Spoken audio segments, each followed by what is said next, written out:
শোনেক, আমাদের গরিব হওয়ার পিছনে একমাত্র কারণ হইলো আমাদের বাবা মা।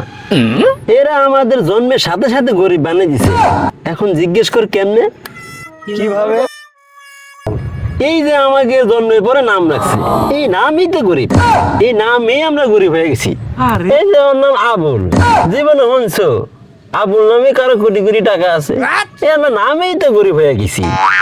এই যে ওর নাম আকাশ, এর নাম শুনে মনে হচ্ছে ধান কেটবে যাবে। এই জীবনে বড় লোক হইতে পারবি? জীবনও সম্ভব নয়।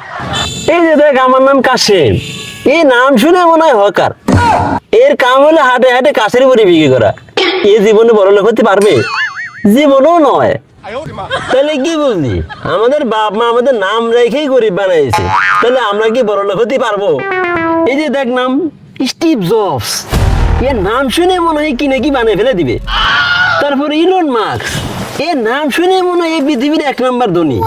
তারপরে দেখ নাম বিল গেটস, মার্ক জুকারবার্গ, এদের নাম শুনলে মনে হয় পৃথিবীর মধ্যে কি না কি করে ফেলবে। এই যে দেখ ওর নাম সুজন, এর নাম শুনে মনে হয় সাপুরে। এর কাম হলো গ্রামে গ্রামে বিন বাজানো।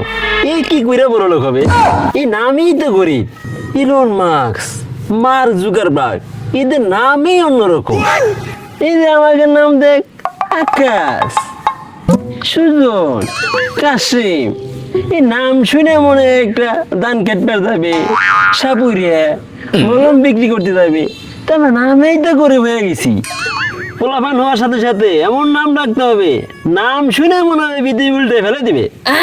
নাম পরিবর্তন করতে হবে, দরকারে আন্দোলন করতে হবে। তারপরে এসব নাম নিয়ে থাকা যাবে না, তাহলে জীবনও বড় লোক হতে পারবো না।